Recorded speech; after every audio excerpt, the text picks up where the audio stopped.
सिद्धि विनायक मूर्ति की जय। औவையார் அருளிய விநாயகர் அகவல். சீத களப செந்தாமரை பூம்பாத சிலம்பு பல இசை பாட பொன்னரை ஞானும் பூந்துகிலாடையும் வண்ண மருங்கில் வளர்ந்தழகெரிப்ப பேழை வயிறும் பெரும்பார கோடும் வேழ முகமும் விளங்கு சிந்தூரமும் அஞ்சு கரமும் அங்குஷ பாசமும் நெஞ்சில் குடிகொண்ட நீல மேனியும். விநாயகர் அகவல்ல இந்த முதல் 8 வரிகளை பார்க்கலாம். ஔவையார் விநாயக பெருமானை தியானிக்கிறார். எப்படி அப்படின்னா, திருவடியிலேந்து திருமுடி வரைக்கும். பொதுவா தெய்வ திருவுருவங்களை இப்படித்தான் தியானம் பண்ணணும். பாதத்திலேந்து கேசம் வரைக்கும் அல்லது கேசத்திலிருந்து பாதம் வரை. முதல்ல விநாயக பெருமானுடைய திருவடிகள் எப்படி இருக்கு நமக்கு காட்டுறாங்க. எப்படி இருக்கு அப்படின்னா, முதல்ல விநாயக பெருமானை நினைச்ச உடனே மனசுல ஒரு நறுமணம் தோன்றுகிறதாம். ஐம்பொறிகளுக்கும் மனசுக்கும் அவ்வளவு ஒரு இனிமையான ஒரு விஷயத்த ஔவையார் இங்க நமக்கு காட்டுறாங்க. ஏதோ திருவடி கால் தெரியுது அப்படின்னு சொல்லிட்டு போகல. அந்த திருவடிகளை நினைக்கும் பொழுதே எப்படி இருக்கான், அந்த திருவடிகள்ல இருந்து ஒரு நறுமணம். என்ன நறுமணம்? சீத களப. சீதம், சீதம்னு சொன்னா குளிர்ச்சின்னு அர்த்தம். சீதலா தேவி அப்படிங்கிறது மாரியம்மனுக்கு ஒரு பெயர். அந்த குளிர்ச்சியான களபம், களபம்னு சொன்னா ஒரு கலவை சாந்து. இந்த சந்தனம், குங்குமப்பூ, பன்னீர் அதெல்லாம் சேர்த்து குழைத்து கேரள கோவில்கள்ல நிறைய சுவாமிக்கு சாத்துவாங்க. களபம்னு பேரு. அது வச்சாலே அப்படி ஒரு வாசனை இருக்கும். அந்த குளிர்ச்சியான அந்த களபம் இருக்கே, அந்த மனம் வீசுகிறதாம். விநாயக பெருமானுடைய திருவடிகளை தியானிக்கும் பொழுதே குளிர்ச்சியான களபம் மனசுல வருது.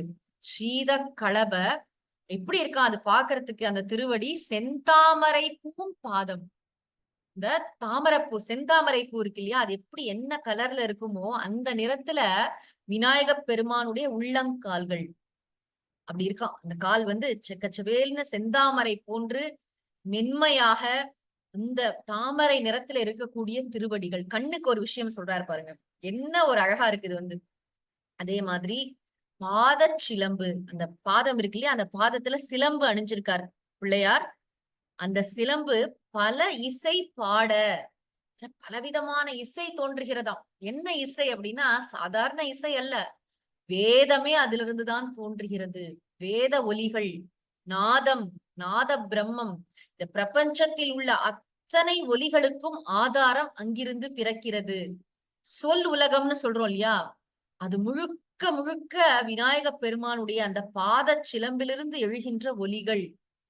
வேதத்துல பலவிதமான ஒலிகள், வெளிப்படுகின்ற ஒலிகள், வெளிப்படாத ஒலிகள் அப்படின்னு பலவிதமா இருக்கு. பரா, பஷ்யந்தி, மத்தியமா, வைகரின்லாம் சொல்லுவாங்க. போன்ற விதவிதமான ஒலிகள், வேத ஒலிகள், வேதநாதம் அந்த விநாயக பெருமானுடைய திருவடிகளிலிருந்து தோன்றுகின்றன. பாத சிலம்பு பல இசை பாடன்னு அதுதான் அர்த்தம். ஆக சீத களப செந்தாமரை பூம் பாத சிலம்பு பல இசை பாட. என்ன அழகான ஒரு திருவடி தியானம். திருவடி பொதுவா தெய்வங்களுடைய திருவடின்னு சொல்றோம் இல்லையா, 2 கால் இருக்கு. எதுக்காக 2 கால் இருக்கு அப்படின்னா, நமக்கு பிடிச்சுக்கிறதுக்கு 2 கை தானே இருக்கு, அதனால 2 கால் இருக்கு. நீங்க பாத்தீங்கன்னா பெரும்பாலும் எத்தனை தலை எத்தனை கைகள் இருந்தாலும் பாதங்கள் மட்டும் 2 தான் இருக்கும் தெய்வங்களுக்கு. ஒண்ணு வேதத்தின் கர்ம காண்டம், இன்னொன்று ஞான காண்டம். ஒன்று தர்ம வித்யா, இன்னொன்று மோட்ச வித்யா, இப்படிலாம் சொல்லுவாங்க. சாஸ்திரத்தின் குறியீடு தான் அந்த திருவடி. நான் இறைவனுடைய திருவடியை புடிச்சிருக்கேன் அப்படின்னு சொன்னா என்ன அர்த்தம் தெரியுமா? சாஸ்திர நெறிப்படி வாழ்கிறேன் என்று அர்த்தம். பெரியோர்கள் சொன்ன வழியில நான் போறேன், வேத நெறிப்படி வாழறேன், ஏன் மனசு போனபடி வாழல, இறைவனுடைய திருவடியை பற்றி கொண்டிருக்கிறேன் என்று சொன்னால் இறைவன் இட்ட கட்டளைப்படி வாழ்கிறேன், சாஸ்திர நெறிப்படி வாழ்கிறேன்னு ஒரு அர்த்தம் இருக்கு. ஆக திருவடி தரிசனம் காட்டுறாங்க ஔவையார். அதுக்கப்புறம் திரு இடை, அவரோட இடுப்பு எப்படி இருக்கு அப்படின்னா, இடுப்புல இடையில அவர் பொன்னரை ஞானும், அரைஞான் கயிறுன்னு சொல்லுவோமே குழந்தைங்களுக்கு போடுறது, பெரியவங்க கூட போட்டுப்பாங்க. தங்கத்தினால் ஆன அரைஞான் கயிறு அணிஞ்சிருக்காராம். அப்புறம் பூந்துகில் ஆடையும். பூனா அப்படியே மென்மையான மலர் போன்ற ரொம்ப சாஃப்டா இருக்கக்கூடிய, துகில்னாலும் ஆடைனாலும் ஒரே அர்த்தம் தானே. அந்த இடத்துல இந்த இடத்துல துகில் அப்படின்னு சொன்னா வெண்பட்டுன்னு அர்த்தம். வெண்ணிற பட்டு. சுக்ல அம்பரதரம், சுக்லாம்பரதரம் விஷ்ணுன்னு சொல்றோம் இல்லையா, அந்த ஸ்லோகம் விநாயக பெருமானுக்கு உரியது தானே. வெண்பட்டாடை அணிந்தவரும் அப்படின்னு அர்த்தம் அங்க வந்து. பூந்துகில் ஆடையும். திரு இடையில என்ன இருக்கு? பொன் அரைஞான் இருக்கு. அப்புறம் மென்மையான வெண்பட்டு ஆடை உடுத்தி இருக்காராம். வண்ண மருங்கில், வண்ணன அழகிய, மருங்குன இடுப்பில், வளர்ந்து அழகெரிப்ப. இந்த அழகா அப்படி அணிஞ்சிருக்கிறது வந்து அவருடைய அழகை அப்படி கூட்டுகிறதா, உயர்த்தி காட்டுகிறது. அப்புறம் அவருடைய வயறு எப்படி இருக்குன்னா, திருவயறு பேழை வயிறும். பேழைனா என்ன? அப்படி உருண்டு திரண்டு இருக்கான். அந்த வயறு வந்து வெறும் தொந்தின்னு நினைக்க வேண்டாம். அண்ட சராச்சரங்களும் விநாயக பெருமானுடைய வயிற்றுக்குள் தான் இருக்கின்றன. அப்புறம் பார்த்தாலே ஒரு ஆனந்தமா இருக்கும் நமக்கு வந்து. பேழை வயிறும். அப்புறம் பெரும்பார கோடும். பெரும்பார கோடுன்னா தந்தம்.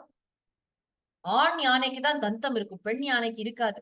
இதுலயும் இவர் ஒடிச்சு அது வந்து மகாபாரதம் எழுதினார் அப்படின்னு முகவுரையிலேயே பார்த்தோம். ஆக பெரும்பார கோடுன உறுதியான வலிமை மிக்க தந்தங்களை உடையவர். உடைய வேழ முகமும். ஆனை முகம். அந்த யானை அப்படின்னு சொல்லும் பொழுதே மனசுல வந்து ஒரு இனிமை, ஒரு கம்பீரம், ஒரு சந்தோஷம், மலர்ச்சி, ஒரு ஆச்சரியம், அற்புதம் எல்லாம் ஒரே நேரத்துல வரும். யானைய பார்த்து போர் அடிக்கிறது நம்ம சொல்லவே முடியாது. சில விஷயங்கள் வாழ்க்கையில வந்து சலிக்கவே சலிக்காது. ஒரு குழந்தைய பாக்குறது, நிலவ பாக்குறது, கடல், யானை, இந்த மாதிரி சில விஷயங்கள் வந்து போரே அடிக்காது. எவ்வளவு நேரம் வேணா நம்ம பார்த்துட்டே இருக்கலாம். யானை பாத்தீங்கன்னா இவ்வளவு பெரிய கம்பீரமான ஒரு மிருகம். ஆனா எவ்வளவு சாத்விகமா இருக்கு பாக்குறதுக்கு. பெரிய அது உருவத்துல ரொம்ப பெருசுதான். ஆனா எப்படி ஒரு குழந்தைத்தனமும் இருக்கும் யானை கிட்ட பாத்தீங்கன்னா. வேழ முகமும். ஆனை முகம் இருக்கு அவருக்கு. அந்த யானை முகத்துல என்ன இருக்கா? விலங்கு சிந்தூரமும். சிந்தூரம் விட்டுட்டு இருக்கார் பளிச்சுன்னு. வடக்குல எல்லாம் ரொம்ப சிந்தூர விநாயகர் தான். அந்த கலர்லயே அப்படியே பண்ணிடுவாங்க அவர் வந்து. இல்ல சிந்தூரம் விட்டுட்டு இருக்காராம். வேழ முகமும் விலங்கு சிந்தூரமும். முகத்தை காட்டுறாரு. எப்படி இருக்கு அப்படின்னா யானை முகம். இந்த யானை முகத்துல வந்து சிந்தூரம் விட்டுட்டு இருக்காராம். 5 கரமும். 4 திருக்கரங்கள் நமக்கு தெரியும். 5வது கரம் வந்து தும்பிக்கை. தும்பிக்கையின் மீது நம்பிக்கை வை அப்படின்னு சொல்றாங்க இல்லையா. ஏன் 5 கரம்னா 5 புரிபவர் இறைவன். பஞ்சகிருத்திய பராயணா அப்படின்னு லலிதா சஹஸ்ரநாமம் கூட சொல்லும். என்ன 5 தொழில்கள்னா படைத்தல், அப்புறம் காத்தல், அப்புறம் அழித்தல்னு சொல்ல மாட்டோம், ஒடுக்குதல், மறைத்தல், அருளல், சிருஷ்டி, ஸ்திதி, சம்ஹாரம், திரோதானம், அனுகிரகம்னு சொல்லுவாங்க. இந்த 5 புரிபவர் இறைவன். படைக்கிறாரு இந்த பிரபஞ்சத்தெல்லாம் அவர் தான் படைக்கிறாரு. அவர்தான் இதெல்லாம் காப்பாத்துறாரு. அப்புறம் இது எல்லாத்தையும் மறுபடியும் லயம் செய்கிறார், ஒடுக்குகிறார். ரிசொல்யூஷன் சொல்லுவோம், டிஸ்ட்ரக்ஷன் சொல்ல மாட்டோம். எல்லாத்தையும் திரும்ப ஒடுக்குகிறார், வெளிப்படாத நிலைக்கு கொண்டு செல்கிறார், அப்புறம் மறைக்கிறார், அப்புறம் அருள்கிறார். 5 தொழிலும் பண்றதுக்காக 5 திருக்கரங்களாம். அப்புறம் அங்குஷ பாசமும். அங்குஷம் அப்படின்னு சொன்னா அந்த யானையெல்லாம் கட்டுப்படுத்துறதுக்காக துரட்டின்னு சொல்லுவாங்க, கையில வச்சிருப்பாங்க. அதுக்கு அங்குஷம்னு பேரு. ஒரு திருக்கரத்துல அங்குஷம், இன்னொரு திருக்கரத்துல பாத்தீங்கன்னா பாசம். பாசம்னு சொன்னா ஒரு நீளமான கயிறு. இது 2 எதை குறிக்குது அப்படின்னா, பாசம் அப்படிங்கிறது வந்து வாழ்க்கையில நமக்கு இருக்கின்ற பற்று, ஈடுபாடு. அதுக்கு வந்து பாசம்னு பேரு. அப்புறம் வெறுப்பு இருக்கு இல்லையா, சிலதெல்லாம் கண்டாலே விலகி ஓடுறோமே, அதுக்கு வந்து அங்குஷம். குறியீடுகள் இதெல்லாம். இந்த விருப்பு வெறுப்பு இது 2யும் கடவுள் வந்து தன்னுடைய கண்ட்ரோல்ல வச்சிருக்காராம். யார் விருப்பு வெறுப்புகளை கட்டுப்படுத்தி தன் கையில் வைத்திருக்கிறாரோ அவர் கடவுள். மனிதன் வந்து விருப்பு வெறுப்புக்கு அடிமையாகிறான்.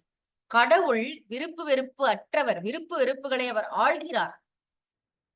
இது வந்து லலிதா சஹஸ்ரநாமத்திலேயே ஒரு ராகஸ்வரூப பாஷாட்யா குரோதாகார அங்குஷ உஜ்வலா அப்படின்னு அங்க வாக்தேவிகள் ஸ்துதிப்பாங்க தேவிய.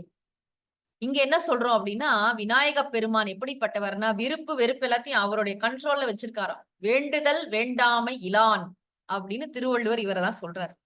5 கரமும் அங்குஷ பாசமும் நெஞ்சில் குடிகொண்ட நீல மேனியும். நெஞ்சில குடியிருக்காராம். இறைவன் எங்கேயோ இருக்காரு இல்லப்பா, இமைப்பொழுதும் என் நெஞ்சில் நீங்காதான் தாழ்வாழ்கன்னு பாடுறாரு இல்லையா மாணிக்க வாசகர். நம்மளுடைய மனசுல இருக்காராம். இந்த நீல மேனியும் பாருங்க, இந்த நீல மேனி அப்புறம் அந்த உள்ளங்கால்கள் எப்படி இருக்கு? தாமரை போன்று சிவந்த எவ்வளவு அழகா கற்பனை பண்ணாலே என்ன அழகா இருக்குல்ல? நீலமேனியும் நீலமேனி. அப்படி விநாயக பெருமான தியானம் பண்ணோம்னா மனசுக்கு பாத்தீங்கன்னா, அழகான ஒரு உருவத்த அப்படியே சொல்லோவியமா ஔவையார் நம்ம கண்ணு முன்னாடி தீட்டுறாங்க. இதுதான்ப்பா விநாயக பெருமானுடைய உருவம். அவங்க தியானித்து பார்க்கின்ற மூர்த்தி. இப்படி இருக்காராம் அனுக்கிரக மூர்த்தியாக. இந்த மூர்த்திய நம்ம தியானம் செய்து கொண்டே இருப்போம். மீண்டும் தொடர்ந்து அடுத்த பகுதியில் சந்திக்கலாம். ஓம் சாந்தி ஷாந்தி ஷாந்திஹி. ஹரிஹி ஓம். सिद्धि विनायक मूर्ति की जय।